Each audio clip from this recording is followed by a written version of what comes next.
누가복음 6장 12절에서 19절입니다. 제가 가지고 있는 신약성경 98면에 있습니다.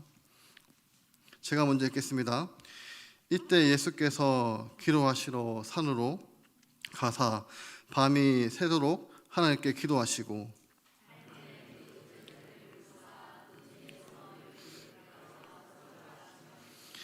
곧 베드로라고 이름을 주신 시몬과 그의 동생 안드레와 야고보와 요한과 빌립과 바르노메와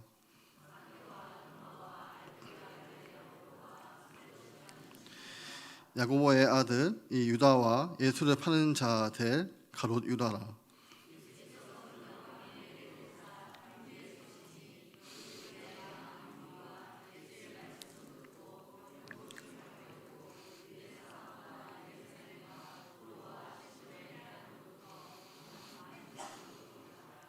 더러운 귀신에게 고난을 받는 자들도 고침을 받는지라. 온 무리가 예수를 만지려고 힘쓰니 이는 능력이 예수께로부터 나와서 모든 사람을 낫게 함이라. 아멘. 오늘 본문은 크게 두 가지로 나누고 있습니다. 12절에서 16절까지는 예수님께서 12명의 제자를 부르시고 사로로 세우시는 내용입니다. 그리고 17절부터 이 19절까지는 예수님과 12명의 제자들한테 나오는 백성들을 기록하고 있습니다. 이제 12절을 보시면 이때에 예수께서 기도하시러 산으로 가사 밤이 새도록 하나님께 기도하시고라고 말씀하고 있습니다. 이때란 누가복음 5장 12절에서부터 6장 11절까지 상황을 아셔야 합니다. 먼저는 나병 환자를 예수님께서 고치셨습니다. 그리고 주풍 병자를 고치셨습니다. 그리고 세간에 있던 세금을 거두어오고 있던 세리 이 네일을 마태를 불렀습니다. 그래서 마태가 너무 감동해서 이제 잔치를 베풉니다. 거기서 서기관과 바리새인들이 예수님하고 논쟁이 일어납니다. 왜 이런 사람들과 예수님은 식사를 하시냐? 아니 요한의 제자나 바리새인들의 제자들은 금식을 하는데 당신의 제자들은 금식을 하지 않느냐라고 논쟁이 일어납니다. 이제 6장으로 넘어가면 이 안식일에 관련해서 밀밭 사이에 지나가실 때 제자들이 배가 너무 고픈 나머지 밀삭을 비벼서 먹었습니다. 그때 바리새인들이 이 안식일날 하지 못한 행동을 하느냐라고 또 논쟁이 일어났습니다. 또 해당에서 이 손 많은 사람을 치유하는 것을 지켜보고 있었습니다. 바리새인과 이 서기관 입장에서는 내일 고쳐줘도 되지만 예수님께서는 이 손 많은 사람의 입장을 생각하셔서 안식일날 고쳐줍니다. 이때 11절을 보시면 그들은 노기가 가득하여 예수를 어떻게 할까 하고 서로 의논하였느니라라고 말씀을 드렸습니다. 여러분 이 노기는 미칠 것 같은 분노라고 말씀을 했습니다. 도저히 주체할 수 없는 분노에 사로잡혀 있는 상태. 마태, 마가, 누가복음에서는 어떻게 예수를 죽일까 이런 의논을 하게 되었습니다. 여러분 이것이 이때라는 것입니다. 한쪽에서는 예수님에 대한 소문이 점점 퍼져가고 있고 다른 한쪽에서는 이 예수를 어떻게 할까 의논하고 있는 상태였습니다. 그때 예수님께서 무엇을 하셨습니까? 기도하셨습니다. 근데 그냥 기도한 것이 아니라 밤이 새도록 철야 기도를 하셨습니다. 어떠한 신학자는 이 누가복음을 가르쳐 기도복음이라고 부르는 분도 계십니다. 왜냐하면 예수님께서 중요한 일을 할 때에 항상 기도로 먼저 시작했음을 알 수 있기 때문입니다.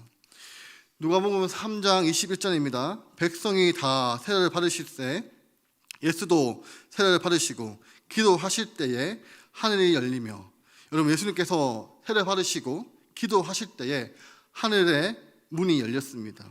성령님이 그 위에 강림하시고 너는 내 사랑하는 아들이라 내가 너를 기뻐하노라라는 소리가 났습니다. 그리고 누가복음 9장 18절입니다. 예수께서 따로 기도하실 때에 제자들이 주와 함께 있으니 물어 이르시되 무리가 나를 누구라고 하느냐라는 이 질문을 하시는데, 이 내용은 예수님께서 제자들에게 너희는 나를 누구냐 하느냐는 물어보는 장면입니다. 그때 베드로의 유명한 이 고백이 나옵니다. 주는 그리스도시요 살아계신 하나님의 아들입니다라는 고백을 합니다. 이 베드로의 고백 이후에 예수님의 사역은 180도 달라집니다. 예수님의 가르침이 어디에 집중이 되느냐?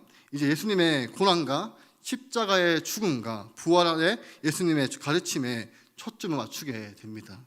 그런데 누가만 이 본문을 기록할 때 예수님께서 따로 기도하실 때라고 하였습니다. 그리고 9장 29절입니다. 기도하실 때에 용모가 변화되고 그 옷이 휘어져 강체가 나더라. 이 장면은 변화산 사건입니다. 변화산에서 예수님이 영광스러운 모습으로 변화되었을 때 그때의 장면을 기록한 것입니다. 이 사건 역시 기도하실 때 용모가 변화되셨고 그 옷이 휘어져서 강체가 났다라고 말씀하고 있습니다. 또 누가복음 11장 1절입니다. 유명한 장면입니다. 예수님께서 제 아들에게 우리가 항상 신앙 고백을 하는 주기도문을 가르쳐 주는 내용입니다. 1절에서 예수께서 한 곳에서 기도하시고 마치심에 제자 중에 하나가 여짜오되 주여 요한이 자기 제자들에게 기도를 가르치는 것 같이 우리에게도 가르쳐 주옵소서. 그때 상황도 누가는 한 곳에서 기도하시고라고 이렇게 기록하고 있습니다. 그리고 가장 유명한 구절입니다. 누가복음 22장 44절입니다. 예수께서 힘쓰고 애써 더욱 간절히 기도하시니 땀이 땅에 떨어지는 핏방울 같이 되더라. 겟세마네 동산에서 예수님께서 힘쓰고 애써 더욱 간절히 기도하셨습니다. 여러분, 누가는 예수님의 이 공생애를 기록할 때 공생의 중요한 순간순간마다 예수님이 가장 특징 중에 하나는 기도하셨다는 기도입니다. 이러므로 우리의 삶을 돌아보기를 원합니다. 예수님처럼 한쪽에서는 예수님의 소문이 퍼져가고 있고 또 한쪽에서는 도전과 우리를 향한 비방이 몰려오고 있습니다. 그때 이런 상황에 왔을 때 우리는 어떻게 해야 합니까? 가장 중요한 것은 기도하라는 것입니다. 우리가 기도해야 한다는 것입니다. 그리고 13절을 보겠습니다. 기도하신 후에 예수님께서 무엇을 하셨나? 밝음에 그 제자들을 부르사. 여러분, 여기서 그 제자들은 12명의 제자가 아니라 그 뒤에 나오는 그 제자들 중에 12명이 그들이 12명의 제자입니다. 여러분, 큰 무리 중에 제자들이 있었는데 그 중에 12명을 택했습니다. 그리고 사도라고 이름을 주셨습니다. 이 헬라어로 이 아포스 톨로스라는 단어로 그 뜻은 보낸 자의 권위로 임무를 수행하는 사람들입니다. 히브리어는 샬리아흐이며 보내진 자를 뜻을 가지고 있습니다. 유대의 맥락으로 사도는 보낸 자의 대리자이고 권위를 부여받는 대표자입니다. 12사도의 존재 가치는 그를 택하고 파송한 예수님의 권위와 역할에 근거한다는 것입니다. 여러분, 사도 전통에서는 보낸 자와 보내받는 자 사이의 관계가 핵심입니다. 사도들은 예수님의 일을 대항할 뿐만 아니라 보낸 자의 예수님과의 관계도 반드시 우리는 기억해야 합니다. 정리를 하자면 한쪽에서는 예수님에 대하여 이 영향력이 확대가 되고 다른 한쪽에서 도전이 일어나고 있습니다. 그때 예수님께서 두 가지를 선택하십니다. 밤이 새도록 기도하셨고 두 번째는 사람을 세우셨습니다. 성도 여러분, 우리는 이것을 꼭 기억해야 합니다. 우리에게 칭찬이 일어나고 반대로 역경이 심해질수록 우리는 예수님처럼 하나님께 나아가 기도하셔야 합니다. 그리고 우리는 사람을 세워야 합니다. 특별히 우리 보수 쪽 교회, 우리 예배에 대한 강조와 십자가의 강조는 많이 해왔지만 예수님께서 이 땅에 오셔서 하신 일 중에 가장 놀라운 일은 십자가만이 아니라 또 하나가 12명의 제자를 세우셨다는 것입니다. 그러므로 우리는 무슨 일에 있든지 그 중심에 사람이 잃어서는 안 됩니다. 우리는 이 세상에서 그 무엇보다 가치 있는 소중한 것은 바로 하나님의 형상으로 지음받은 인간임을 우리는 기억해야 합니다. 성도 여러분, 오늘 말씀을 보시면 주님은 수많은 이적, 심지어 죽은 자를 살리실 때도 특별히 기도하시지 않으셨지만 이 사도들을 세우실 때만큼 밤이 맞도록 기도하셨습니다. 또한 베드로와 및 그의 동료를 제자로 부르실 때에도 내가 너희로 사람을 낚는 어부가 되게 하겠다고 말씀을 하셨습니다. 예수님께서 이처럼 사람과 관심을 가지신 것은 예수님이 전파하시는 천국은 흔히 우리가 생각하듯이 아름다운 경치를 이루어진 나라가 아니라 바로 아름다운 사람들로 이루어진 공동체이며, 교회 역시 웅장하고 화려한 건물이 아니라 바로 하나님의 백성의 공동체라는 것입니다. 그러므로 하나님의 나라와 교회 역시 그 핵심은 곧 사람임을 우리는 기억하시기를 바랍니다. 그리고 여러분, 이 12명의 제자들에게 있기에 예수님이 죽으시고 부활하시고 올라가신 이후에 지금 2000년의 시간이 지났지만 교회가 이렇게 든든히 세워졌다는 것은 예수님이 사람을 키우셨음도 기억해야 합니다. 그래서 교회가 감당해야 하는 가장 중요한 일은 주님께 예배를 드리는 것과 함께 이 시대에도 역시 예수님의 제자를 세워야 한다는 것입니다. 이것이 주님의 몸된 교회가 감당해야 하는 사역이라는 것입니다.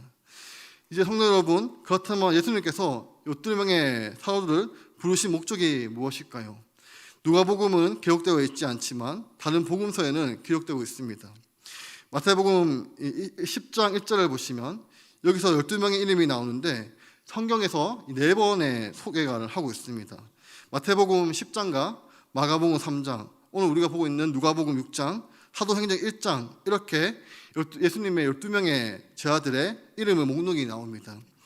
이제 이 마태복음 10장 1절을 보시면 예수께서 그의 12제자를 부르사 목적이 나옵니다. 더러운 귀신을 쫓아내며 모든 병과 모든 악한 것을 고치는 권능을 주시니라 라고 말씀하고 있습니다. 여러분, 이 일은 예수님께서 하셨던 일인데 혼자 하셨습니다. 하지만 이제는 이 권능을 제자들에게 주심으로써 예수님이 하셨던 일들을 그의 사도들과 함께 할 수 있도록 하셨습니다. 그런데 제자들을 부르신 가장 분명한 목적이 기록된 것은 마가복음 3장 14절과 15절인데 먼저 14절을 보겠습니다. 14절입니다.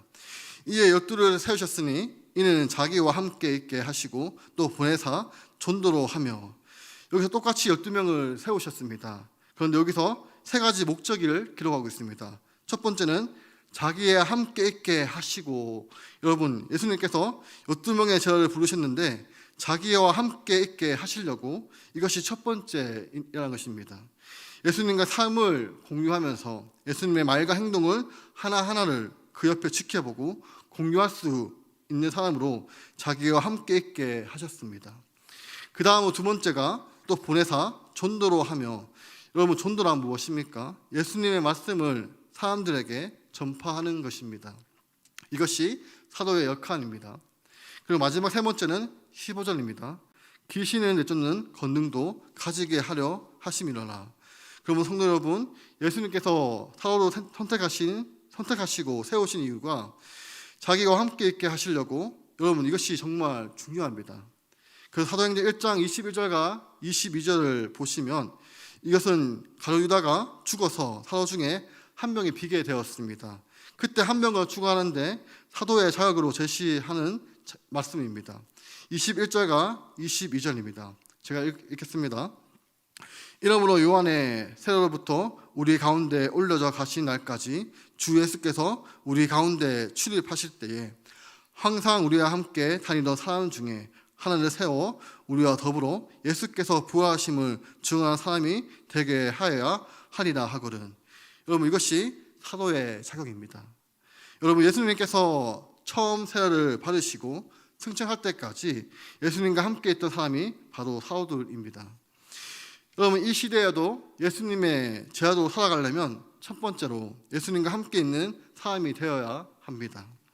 예수님과 함께 교제하면서 많은 시간을 보내는 사람, 이것이 제자가 되는 첫 번째 자격입니다. 두 번째는 더러운 귀신을 쫓고 병과 악한 것을 고치는 권능을 예수님이 그들에게 주시는 것입니다. 예수님이 주시는 권능을 가지고 병과 귀신을 쫓는 이 역할을 사람을 치유하고 살리는 일을 감당하는 자들이 되는 것입니다. 여러분, 그렇다면 예수님의 제자들이 어떻게 하면 병자와 귀신을 쫓아냈을까요? 내가 예수님의 제자야, 귀신이 나가라 하면 귀신이 나갈까요? 여러분, 귀신을 내쫓고 병을 고치는 권능이 어디에 있습니까? 나의 경건의 능력에 있습니까? 여러분, 어디에 있습니까? 너무나 당연하게 나사렛 예수의 이름에 있습니다. 여러분, 이것이 저의 경건의 능력에 있는 것이 아니라 여러분, 은과 금은 내게 없거니와 내게 있는 이것을 내게 주노니 나사렛 예수의 그리스도의 이름으로 일어나 걸으라 할 때, 나사렛 예수 그리스도의 이름의 권세가 바로 그를 고치는 거지 우리의 개인의 경건의 능력으로 고치는 것이 아니라는 것입니다. 그러니까 예수님께서 오늘 또 주님의 제자된 우리들을 향해서 무엇을 주셨느냐? 예수 이름을 주셨습니다. 그 예수 이름 안에 무엇이 있느냐? 귀신을 쫓아내고 병을 고치는 권세와 권능을 예수님 이름 속에 있다는 것입니다. 그리고 마지막으로 예수님의 말씀을 전파하라고 했습니다. 이것이 제자들이 감당하는 가장 중요한 일입니다. 여러분, 예수님의 말씀을 전파하는 것은 제가 우리 중고등부 아이들에게 이런 말을 한 적이 있습니다. 오늘 받은 말씀을 가지고 살아가고 여기서 받은 은혜를 다른 친구들에게 전하는 것, 이것이 복음을 전하는 것이라고 이야기한 적이 있습니다. 즉 내가 받은 예수님의 말씀을 전하는 것이 복음이라는 것입니다. 저는 바로 웃기는 우리 모든 성도님 역시 한 주간 주신 말씀을 가지고 내 주변의 이웃들에게, 가족들에게 삶을 나누는 산 증인들이 되시기를 원합니다. 여러분, 성경 속에 우리는 듣지 못했던 그 하나님의 놀라운 사랑의 말씀들이 있습니다. 그래서 그 사랑에 감동된 사람들이 어떻게 이 험악한 세상을 살아갔는지 그 이야기들이 생생하게 기록되어 있습니다. 여러분, 이 시대는 우리들이 회복되어야 할 가장 중요한 감정 중 하나가 놀라움이라고 말씀을 들은 적이 있습니다.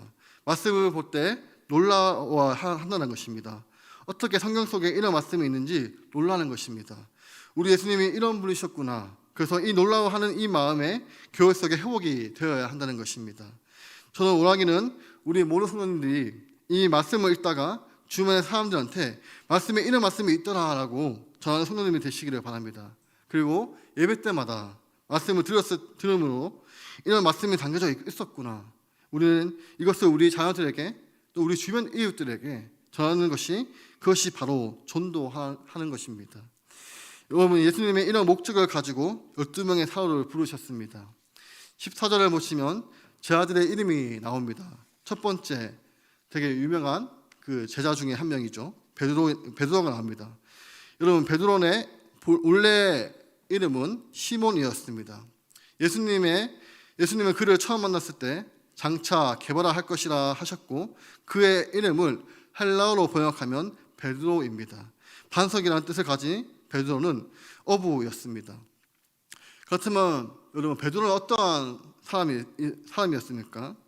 그는 성격이 참 급한 사람이었습니다. 예수님께서 너희를 나를 누구냐라고 질문을 할 때 제일 먼저 이야기를 합니다. 주는 그리스도이시오 살아계신 하나님의 아들입니다. 그리고 예수님께서 물 위에 걸어오실 때에 그때 주님이시거는 저를 한번 가게 하여 주옵소서 해서 물 위를 걸었던 사람입니다. 항상 급해서 앞에 나서기를 좋아했던 사람. 그런데 문제는 뒷수습을 하지 못하는 사람이었습니다. 물 위를 걷다가 결국 물에 빠져버리고 다른 사람을 다 버려도 저는 안 버린다고 끝까지 얘기했지만 결국 3번을 부인했던 사람입니다. 그 다음에 나오는 사람은 안드레입니다. 여러분, 안드레의 어떤 사람인가 하면 형과와는 이 대조적이 성실하고 겸손한 성격을 가지고 있습니다. 그리고 이 오병이어 사건에 안드레는 예수님께서 여기에 한 아이가 보리떡 5개랑 물고기 2마리를 가지고 예수님께 전달해 주는 사람이 안드레였습니다. 즉 안드레는 사람들을 예수님께 이어주는 역할을 하는 사람이었습니다. 그 다음에 등장하는 두 인물 역시 형제입니다. 바로 야고보와 요한입니다. 그들은 세베대의 아들로 베드로와 동업자였습니다. 즉 어부였다는 것입니다.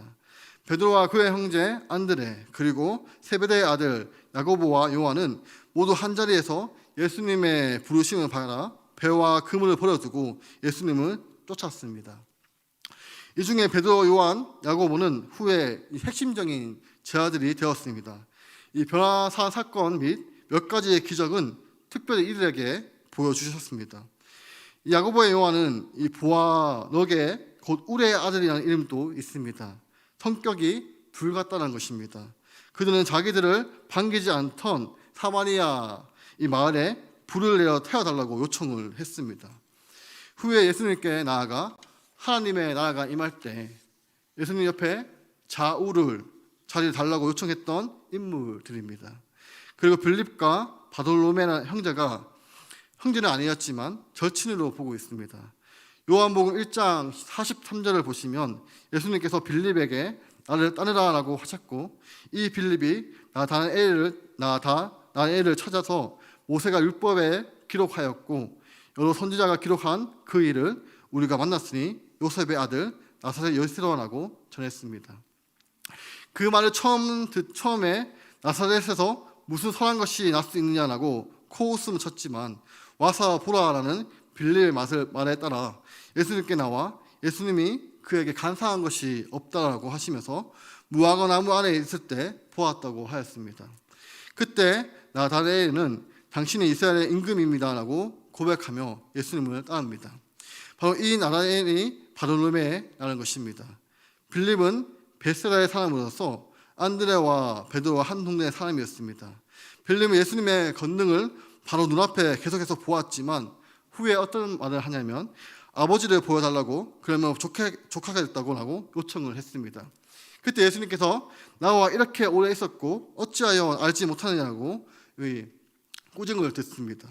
그 다음은 마태입니다.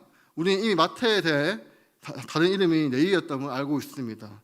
이 매군노였고 배신자였고 세리였던 그를 주께서 부르셨던 장면을 우리 살펴보았습니다. 나를 따르라고 부르셨을 때 바로 예수님을 따랐고 친구들을 초청하여 예수님을 소개했었습니다. 그 다음에 도마는, 여러분은 아마 도마를 기억하실 것입니다. 도마하고 떠오르는 단어는 의심입니다. 내 손가락을 그의 못자국에 넣어보고 창을 찔린 그곳에 넣어보지 않고는 믿지 않겠다라고 말했던 인물입니다. 그리고 이 도마의 유명한 구절이 또 있습니다. 우리도 주와 함께 죽으러 가자라고 고백을 했습니다. 하지만 예수님이 잡히시던 그날 밤에 도망하였습니다. 그 다음에 등장하는 이 야고보의 알포의 아들이 있습니다. 앞에 세베대의 아들 야고보와 구분하기 위해 알포의 아들이라는 이름을 불렀습니다. 마가복음에서는 작은 야고보라고 부르기도 합니다. 또 다른 인물은 이 셀롯이라고 부르는 시몬이었습니다.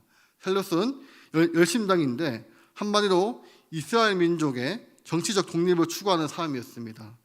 오늘날 말하면 독립운동가, 테러리스트였습니다. 마카비 왕조가 성취되는 것처럼 이 민족이 로마로부터 독립할 수 있도록 테러로 장악했던 인물이 바로 열심당원이었습니다. 이 셀롯 시몬이 바로 그러한 사람이었습니다. 예수님을 따르면서 과거의 생각을 정리했을지는 모르겠지만 하나님과 이스라엘 민족에 대한 열정이 대단한 사람이었다는 것입니다. 마지막 두 인물이 남았습니다. 먼저는 야고보의 아들 유다입니다. 마태복음과 마가복음에서는 다데오라고 소개하고 있습니다.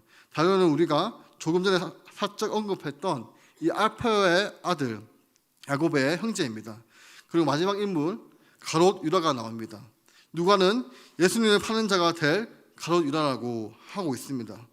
가롯 유다는 지역 이름이며 유다는 바로 가이오스에 있는 불리는 지역의 출신이었습니다. 유다는 예수님의 제자들 중 돈깨를 맡은 사람으로 일하면서 돈을 사랑하는 탐욕을 여겨 여기저기 보여주고 있습니다. 결국 예수님을 노예 한 사람의 값인 은 30에 팔아넘기게 됩니다. 예수님은 그가 차라리 나지 않았으면 좋을 뻔했다라고 말씀을 하셨습니다. 지금까지 12명의 제자들을 살펴보았는데요. 여러분, 이런 사람들이 예수님의 제자로 뽑힌 만하다고 보십니까? 먼저 이들 중에 아무도 종교 지도자들이 없었다는 사실을 주목해야 합니다. 바리새인이나 서기관, 대제사장의 출신이 없었습니다. 성경에 대한 지식과 랍비의 전통에 대한 밝히 알았던 사람들도 없었습니다. 그러면 여기서 우리는 두 가지 사실을 알 수 있습니다. 하나는 평범한 사람들이었다는 것입니다. 그리고 두 번째는 다양한 사람들이 제자가 되었다는 것입니다. 차분한 사람이 있는가 하면 성급한 사람이 있고 가역한 사람이 있는가 하면 모험생이 있습니다. 이처럼 예수님의 제자들은 이렇게 다양한 사람들로 구성이 되어 있습니다. 그리고 부족한 제자들이었습니다. 완전하지 못한 사람들이었습니다. 여러분, 완전했기 때문에 12명의 제자로 부름을 받았던 게 아닙니다. 그들은 제자의 부르심을 받은 이후에도 연약하였고 부족한 것이 끊임없이 나타났습니다. 그런데 예수님께서 그들을 거룩하고 영광스럽게 만드셨습니다. 여러분, 12명의 제자들 중에 가룟 유다가 있었습니다. 그렇다면 이참에 이 교회에도 가룟 유다 같은 사람이 있습니다.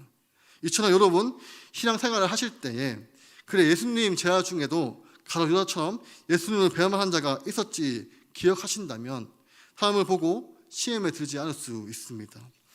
그리고 이 베드로, 야고보, 요한 이 세 명의 기록이 많이 남아있지만 다른 제자들의 기록은 거의 남아있지 않습니다.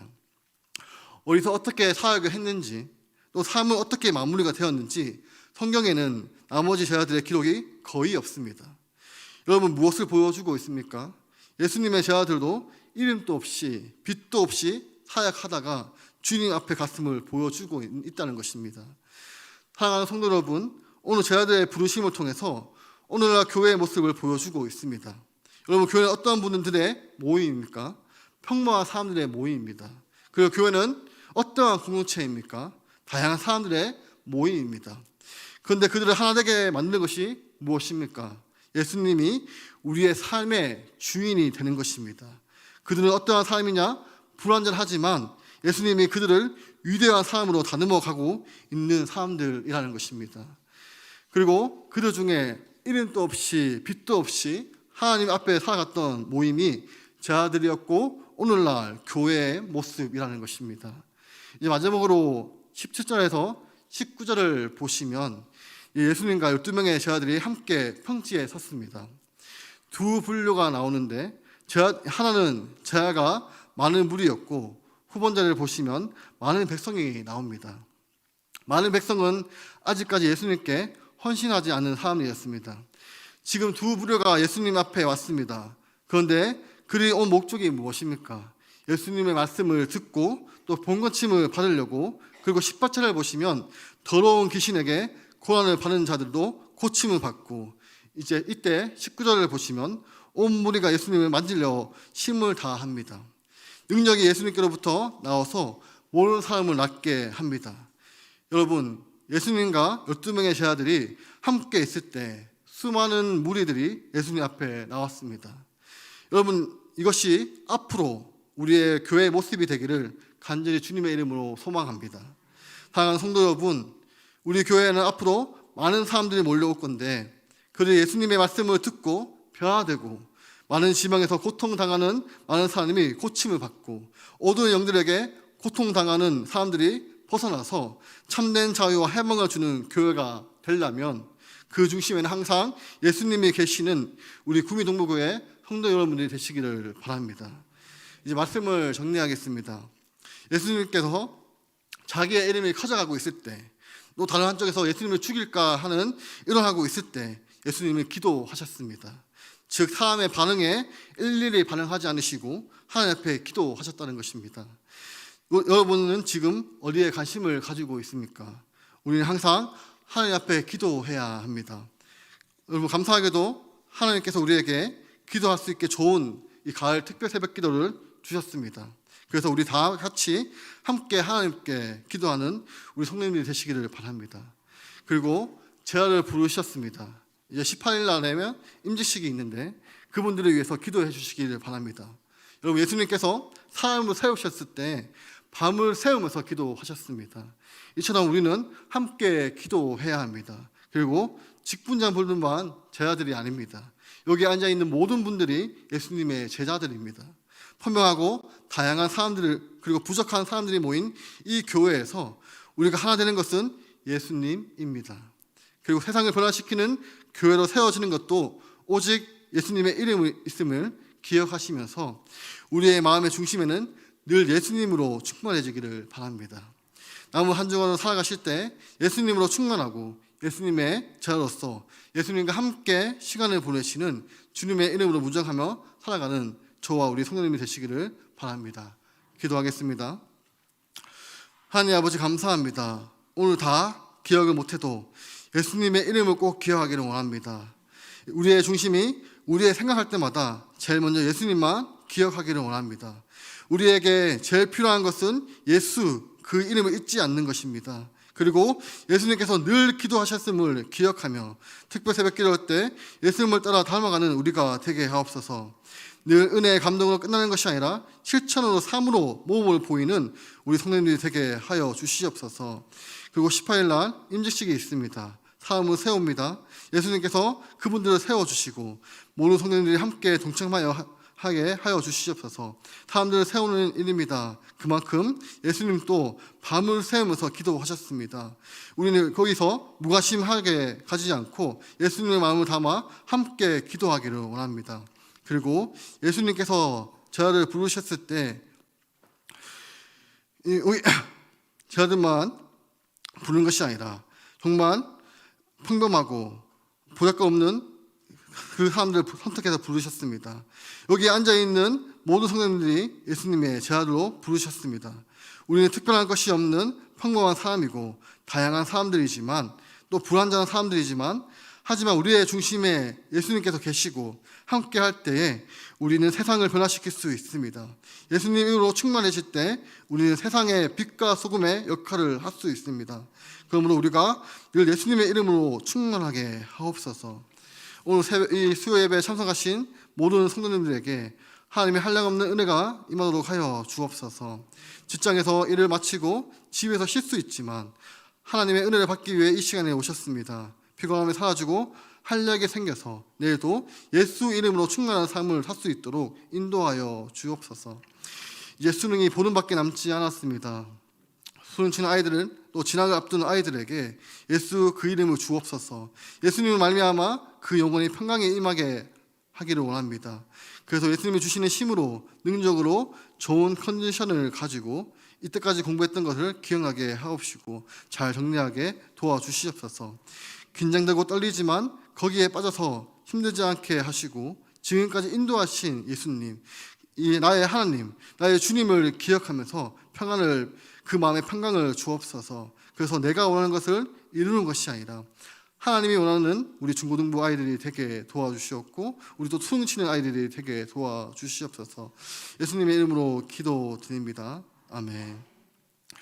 이제는 주 예수 그리스도의 은혜와 하나님의 사랑하심과 성령님의 교통하심이 예수님으로 충만하며 제자의 부르심으로 세상을 변화시키려고 다짐하는 우리 구미동부교회 성도 위에 영원토록 함께 있을지어다.